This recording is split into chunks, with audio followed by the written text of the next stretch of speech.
my not-so-subtle request: stop telling single people to get married.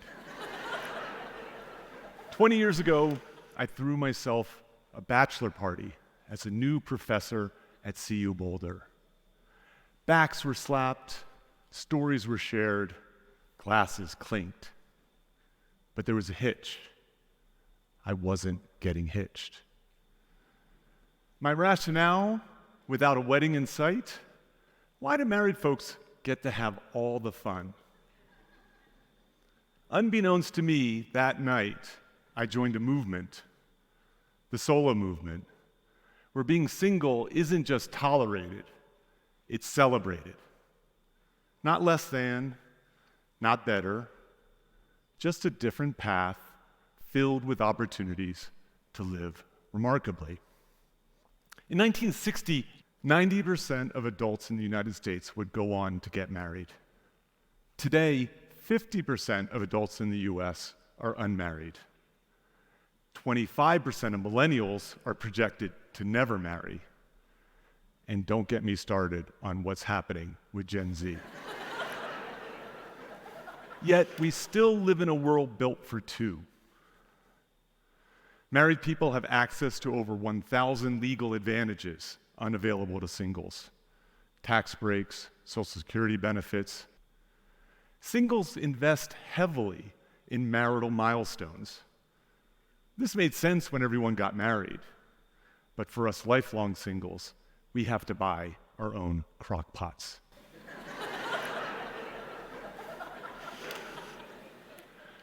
And then there's Aunt Sally, who keeps asking, "So, is there anyone special?" How many of us have an Aunt Sally? Lately, a chorus of media voices have traded Aunt Sally's question for a prescription: get married. You don't believe me? There's a book called Get Married. And it came out, of course, on Valentine's Day. The Get Married advocates like to point to data that show that married people report higher life satisfaction than single people. Their conclusion: get married and get happy. Your bonus: you get to save civilization. Now, you might be wondering, and the answer is no, I'm not anti-marriage. I've even had a couple near misses.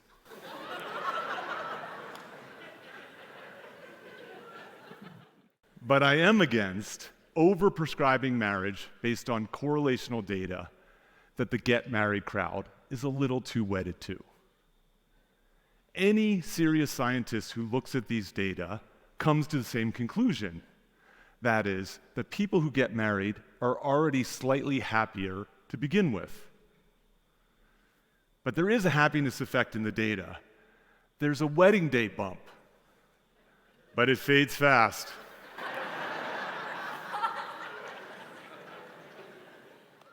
For $30K a pop, the average US wedding, at that cost, you can take 15 vacations without your in-laws.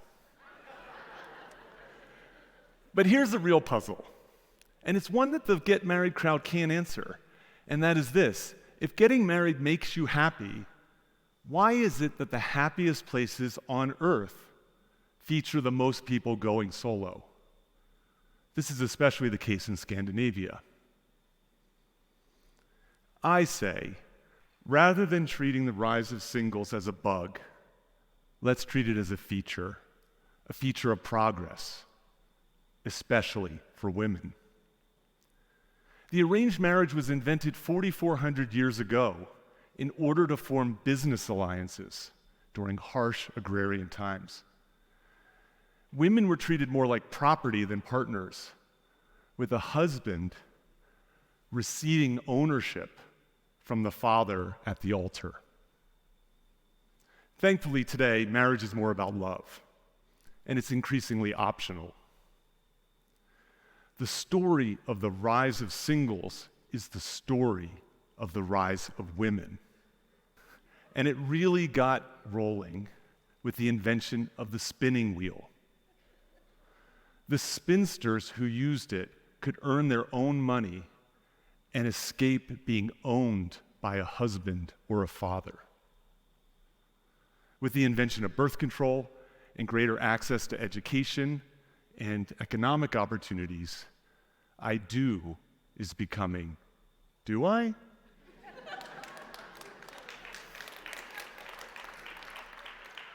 The spinsters of yesterday and the cat ladies of today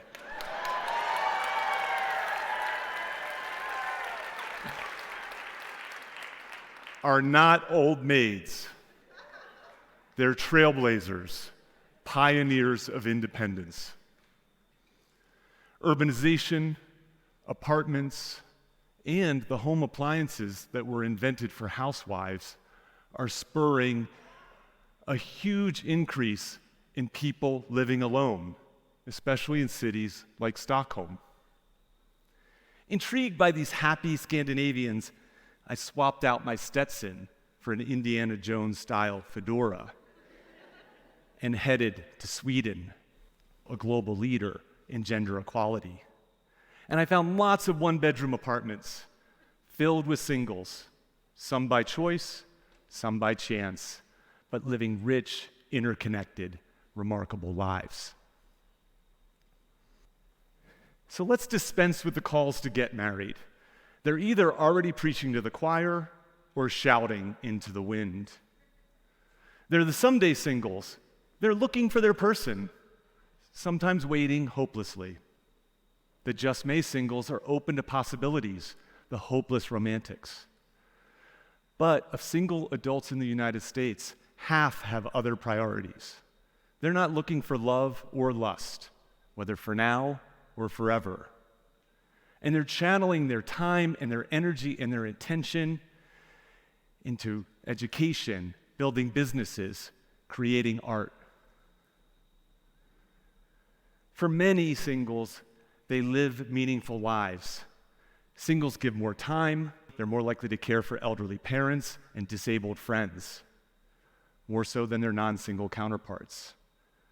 So what should we tell single people rather than get married? Let's start by expanding the concept of significant other. It originally included family and deep friendships, including family of choice. Indeed, science shows that social connections broadly predict life satisfaction. I've never put a ring on a finger, but I have significant others. They are my brothers and sisters in the solo community around the world. There's my brother from another mother, Darwin, who's taught me more about unconditional love than any lover has. And here tonight is my soul sister, Julie, who was at my bachelor party 20 years ago. I love you, Julie. Next, let's advocate for policies that support a family of one. Sweden's social safety net is given to all citizens individually: universal health care, free or low-cost education, affordable child care and elder care, no spouse required. Amen. And lastly, let's elevate single living to be on par with married living. Not better, not worse, just a different path filled with our opportunities to live remarkably. I always thought that there was something wrong with me for not wanting to get married. The prospect of it felt like I would be wearing an ill-fitting suit, or worse, a straitjacket. Now, don't get me wrong, I have plenty of problems. There's a lot of things wrong with me. But putting a ring on it is not going to solve my problems. And as I was nursing a broken heart after one of my near misses, it hit me. I'm not half waiting for a whole. I'm wholehearted. I'm complete. I'm healthy. I'm financially stable. I do meaningful work. I have a wide and deep connected group of friends. I feel wholehearted, and I hope you do too. In the end, there is no one remarkable life. There are remarkable lives. And no amount of pearl clutching or calls to get married are going to drag us back to the good old days, which, to be honest, weren't that good to begin with. Someday, single living and married living will stand side by side, equal. In the meantime, the solo movement has a big tent. Never married, divorced, separated, widowed, welcome. We celebrate you and our married allies. The future is about options, not prescriptions. So let's toast to a world that honors both the choice to settle down or go solo. Cheers.